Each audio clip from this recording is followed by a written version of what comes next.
जैसे अभी मैं हूँ तो मेरा ईगो बन चुका है, मेरे थॉट्स हैं वो सेल्फ सेंटर और मुझे अपना अट्रैक्शन है वो सब मेरा भी आ चुका है। लेकिन एक जो एकदम छोटा बच्चा होता है उसके पास कोई थॉट्स नहीं होते, कोई भाषा नहीं होती, जब उसको धीरे धीरे करके समझ आता है तब उसकी बनती है। पर ये उसका बन कैसे जाता है, उसके थॉट पैटर्न ऐसे, क्योंकि पहले तो एकदम शुरू में हर किसी का एकदम क्लीन होता है, फिर उसको जो जो सिखाया जाता है तो उनसे उसका कैसे बन जाता है अपने आप उन थॉट्स से। बहुत बढ़िया क्वेश्चन पूछा तुमने कि जैसे ही एक शरीर बनता है उसके अंदर में एक माइंड बन जाता है, लेकिन ये माइंड चूँकि बॉडी के साथ साथ बना है इसलिए वो एक random collection of thoughts, experiences और मेमोरीज है। और रैंडम कलेक्शन कभी भी वो नहीं देता जो ट्रूथ है, वो हमेशा रैंडम है। ये ठीक ऐसा ही है जैसे कि आप कोई भाषा का इस्तेमाल कर रहे हो और रैंडम वर्ड्स यूज़ कर रहे हो। मैंने बॉय, ईट, स्लीप, वॉक, टॉक, अगर ऐसे वर्ड्स यूज़ किए तो उसका कोई मतलब नहीं बनेगा।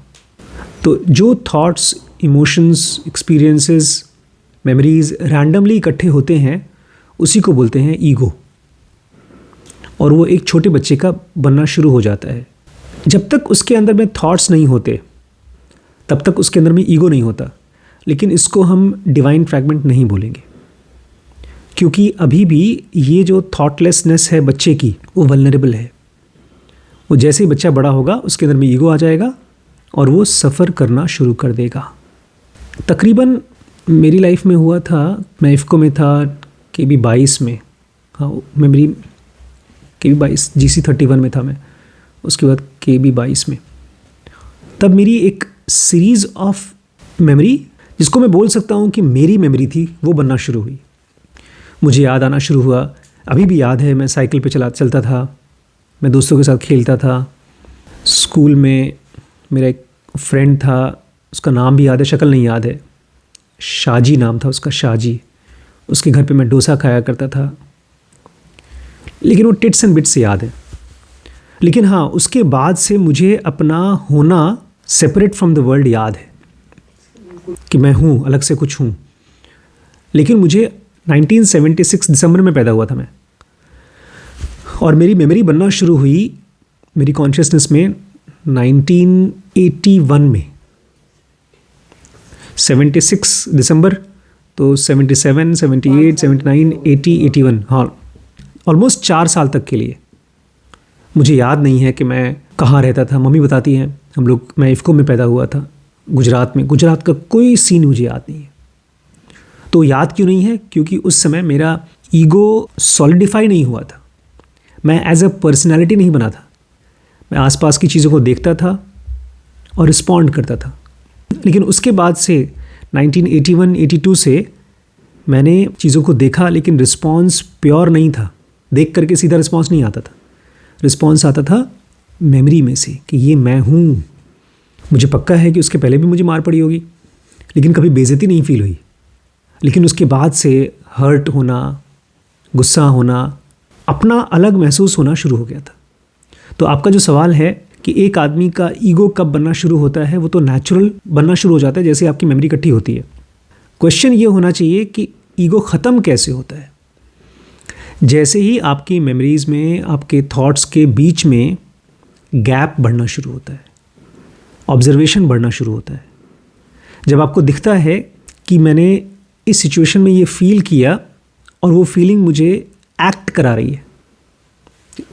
हमने पहले पढ़ा उसके हिसाब से self realisation that I am something different from this world और दिस यूनिवर्स। सेल्फ रियलाइजेशन मतलब कि I am not this body, I am not this mind, I am different from this world, I am something. हाँ, ज़्यादातर लोग अगर बहुत ध्यान से नहीं बोलेंगे तो यही बोलेंगे, आई am different from this world. इसको निसर्गदत्त बोला करते थे ब्रह्मास्मि, अहम ब्रह्मास्मि। उनकी किताब है I am that, I am not this, I am that. जो भी मेरे थॉट्स बोलते हैं ना, वो मैं नहीं हूँ। और चूंकि मेरे थॉट्स मैं नहीं हूँ, इसलिए उस थॉट्स में से मेरी लाइफ निकलती नहीं है।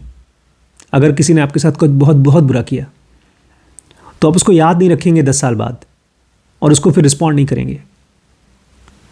आप जब बॉडी और माइंड नहीं होते और उसमें से जीते नहीं हैं, रिस्पॉन्ड नहीं करते, तब आप ईगोलेस स्टेट में हैं।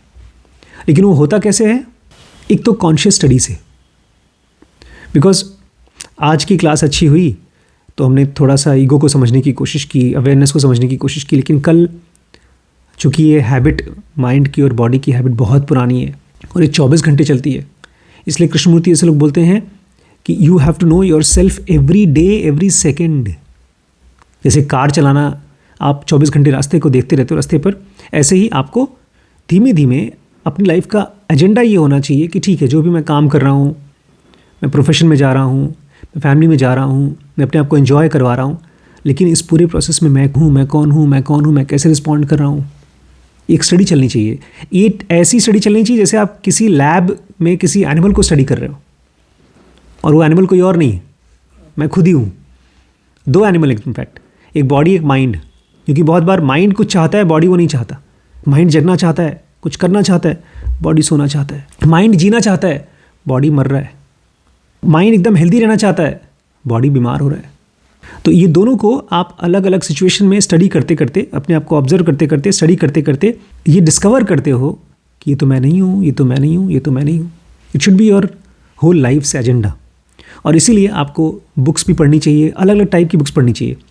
जैसे मीडियम में हम लोग थिंकिंग फास्ट एंड स्लो पढ़ते हैं, तो उसमें कोई स्पिरिचुअल चीज़ नहीं बताते कि कैसे आप एनलाइटन होंगे, लेकिन फिर भी उसके ज़रिए मुझे अपने माइंड को समझने में हेल्प मिलती है। कि रमण को पढ़ के एकदम अलग तरीके से आपको माइंड को समझने का मौका मिलेगा। ऐसे खाने को अलग अलग तरीके से पकाते हैं, ऐसे ही माइंड को भी अलग अलग तरीके से पका के, चला के देखना होगा, तब हम इससे डिसआइडेंटिफाई होंगे। तो ईगो का फॉर्मेशन कहाँ से होता है? जैसे ही अपने बारे में एक एहसास होता है कि ये मैं हूँ, मुझे ये पसंद है, मुझे नापसंद है। इसलिए कृष्ण बोलते हैं योगी वो नहीं है जो जिसको कुछ पसंद है और कुछ नापसंद है। योगी वो है जिसको सब कुछ एक जैसा लगता है, लाभ हानि एक जैसा लगता है। तो अगर कोई चीज़ पसंद है तो उसके पीछे का वासना को देखना और उस पसंद को छोड़ भी पाना कभी कभी।